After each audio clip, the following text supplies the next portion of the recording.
본격적으로 우리 요한계시록을 공부하겠는데요. 전에도 말씀드렸거니와 요한계시록을 해석하려면 요한계시록 1장 19절 20절의 말씀을 잘 이해해야 요한계시록을 해석할 수 있습니다.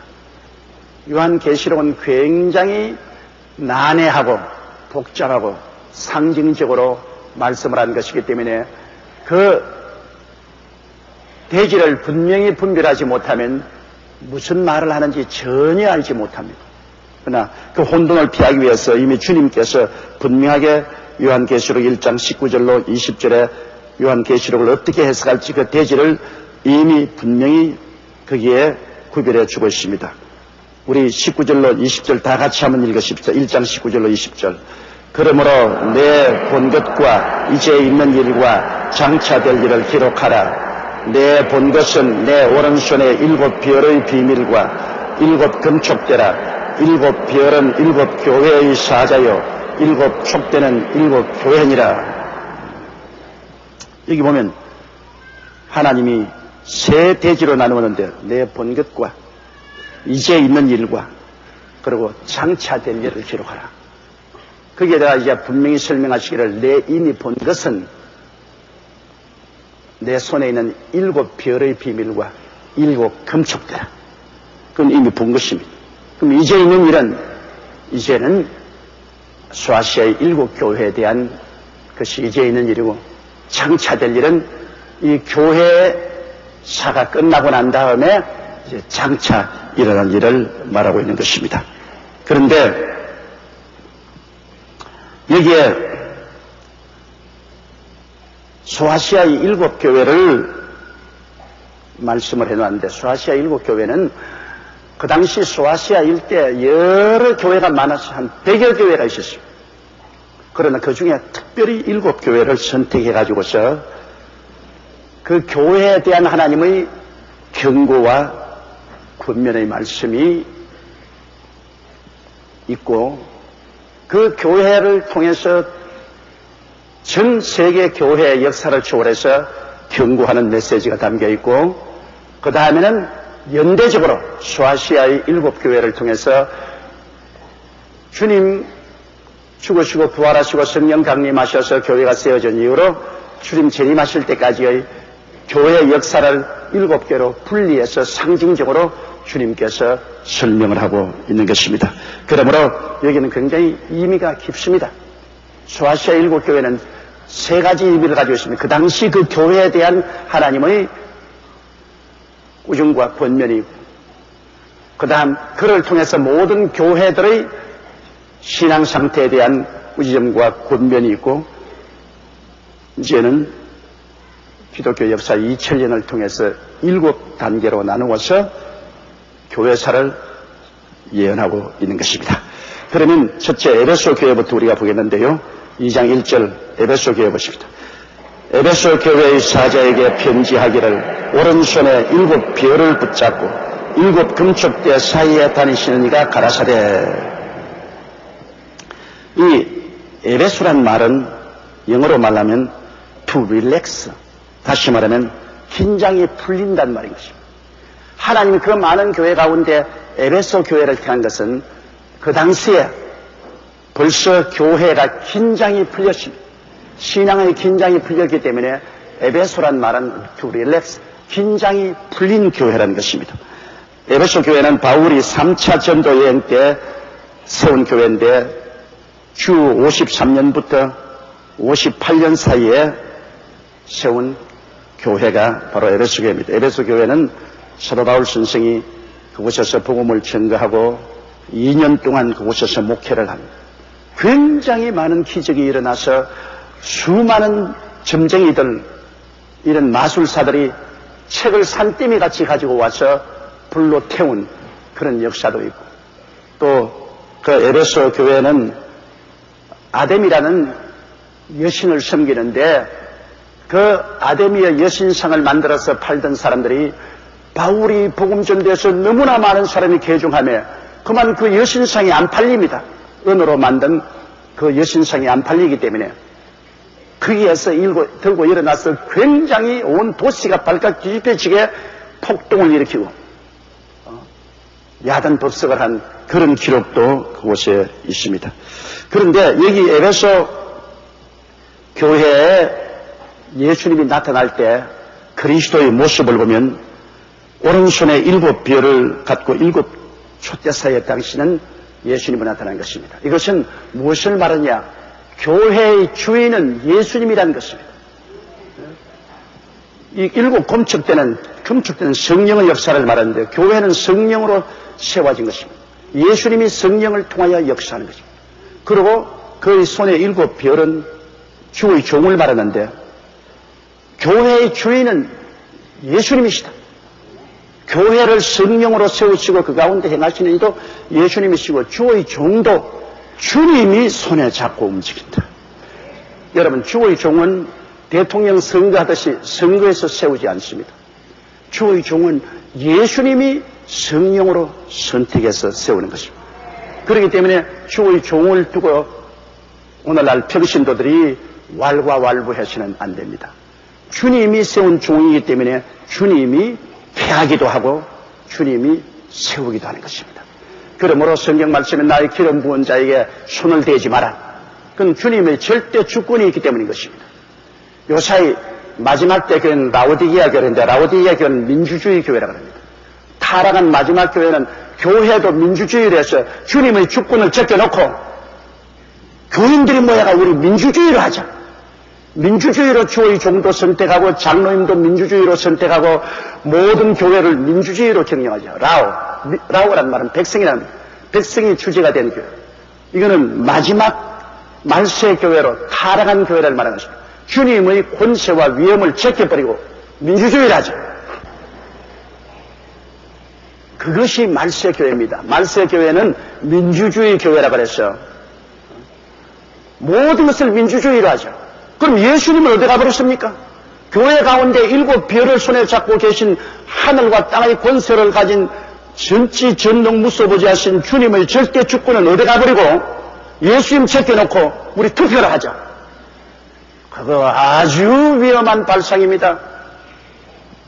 교회는 예수님이 주인이고 절대 주권자입니다. 예수님 주권대로 하는 것이지 사람이 교회를 가지고 왈가왈 못합니다. 교회는 나라가 아닙니다.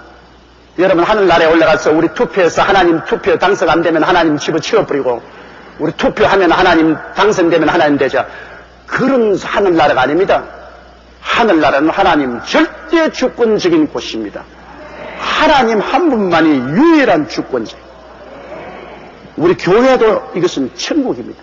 마음 천국, 교회 천국, 영혼 천국인데 이 교회의 주권은 하나님 아버지와 예수님이 좌우하는 것이지 사람이 좌우하는 것이 아닙니다.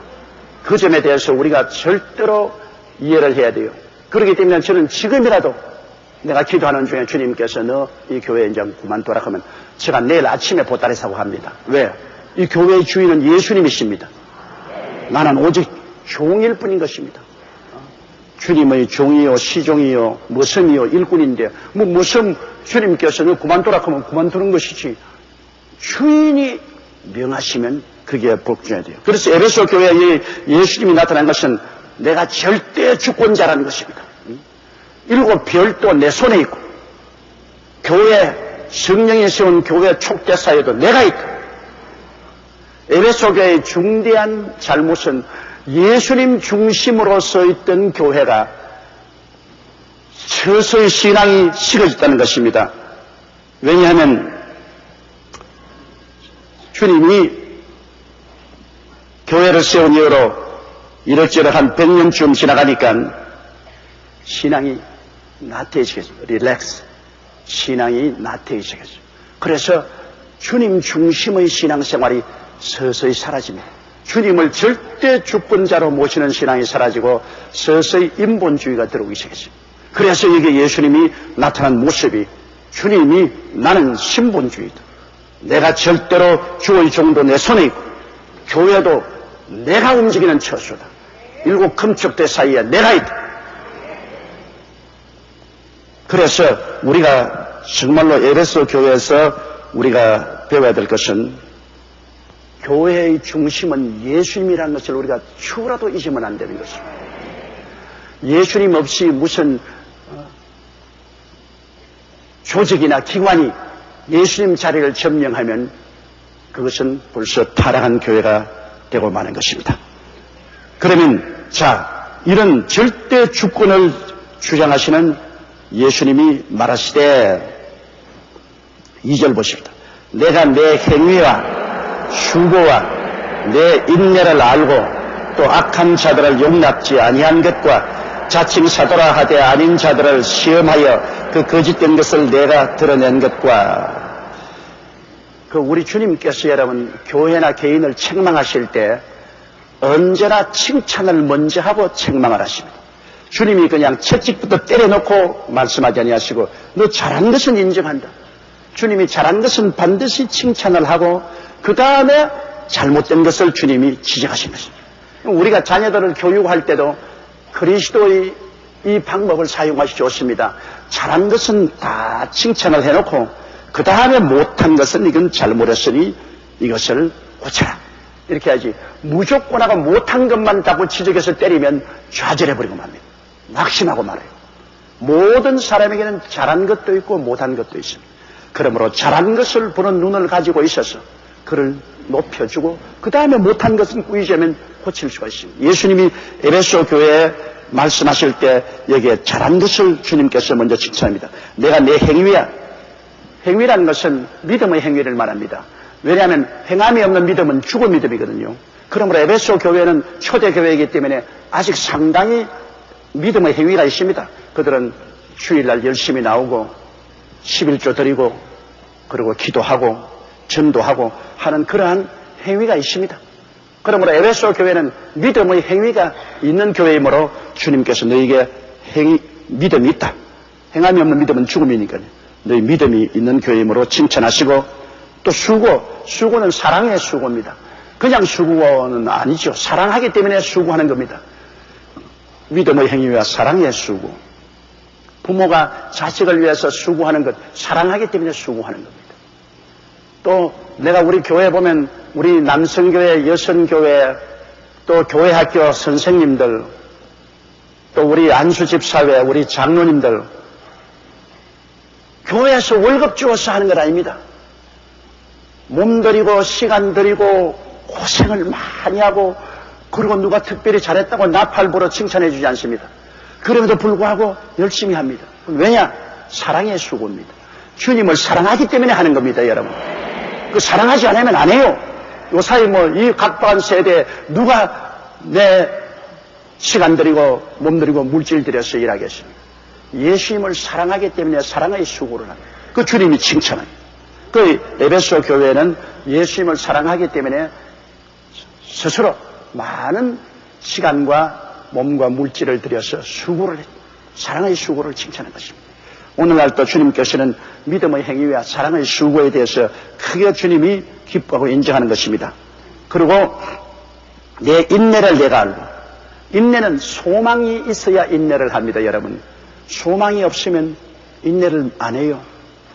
우리 교회 옛날 권사님 지금 천당 가셨지만은 19살에 과부가 됐어요. 또 유복자로서 19살에 18살에 시집가서 19살에 남편이 죽고 유복자가 되어서 애를 낳았는데 아들을 낳았습니다.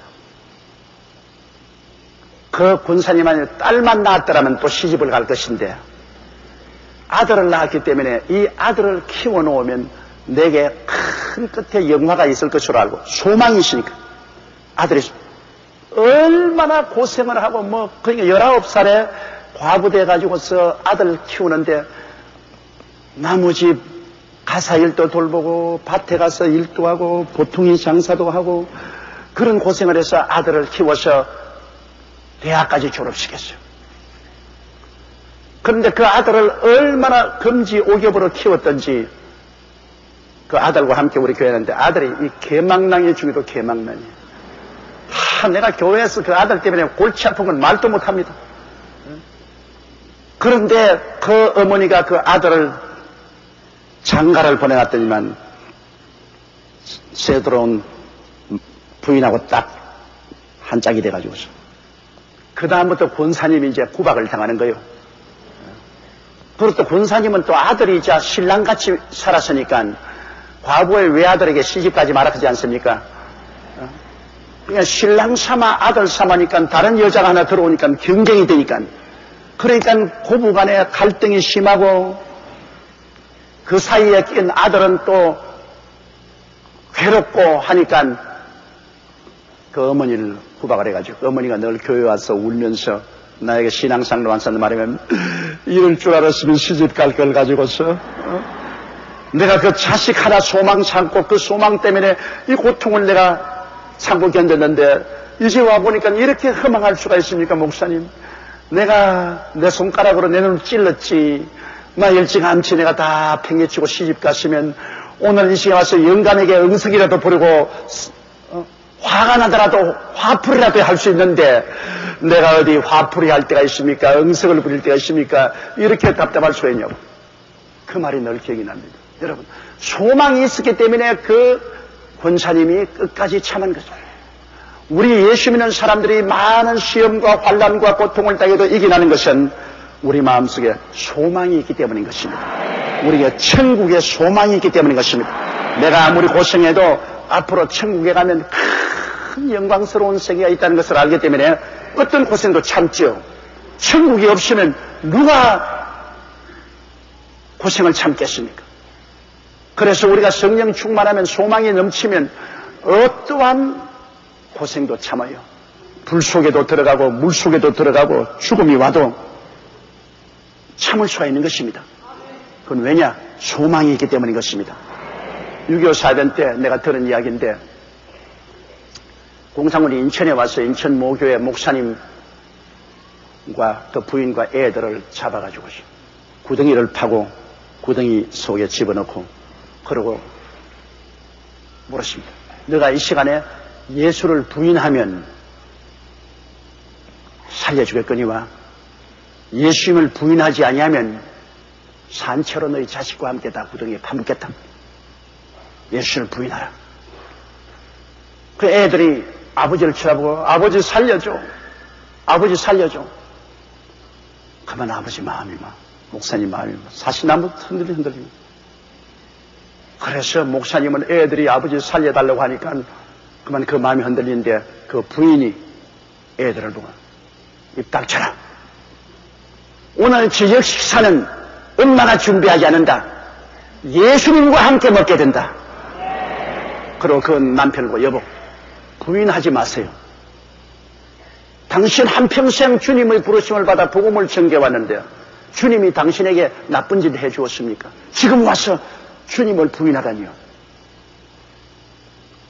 우리는 함께 예수 믿고 오늘 우리는 육체를 떠나 오늘 저녁상은 예수님과 함께 먹을 터이니까 부인하지 마세요. 그래서 그 목사님과 사모님이 하늘 가는 밝은 길이 내 앞에 있으니 이 노래를 부르는데 이 공산당들이 흙으로서 덮었어요. 애들이 생매장 되고 그 다음에는 그 부인과 그 목사님이 목까지 올라와서 얼굴이 새빨간 홍당무가 될 때까지 노래를 부르다가 생매장을 받았어요.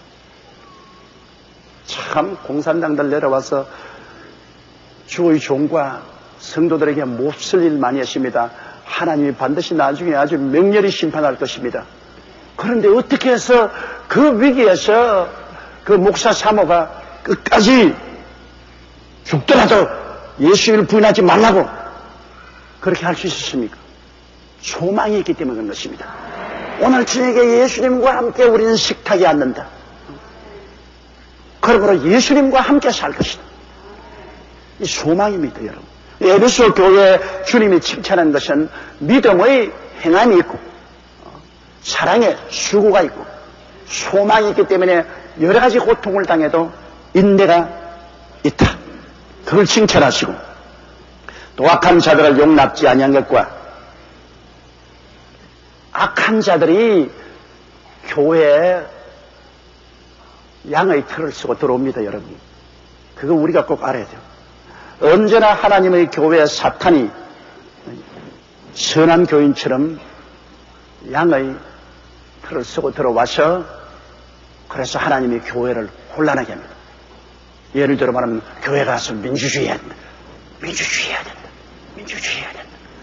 교회에서 우리가 주권을 잡아야 된다. 이것은 양의 틀을 쓰고 온 사탄입니다. 그게 주의 종이 되었든 장로가 되었든 안수집사 권사가 되었든 평신도가 되었든 주님 중심으로 서지 아니하고 들어와서 악을 행하는 것은 사탄입니다.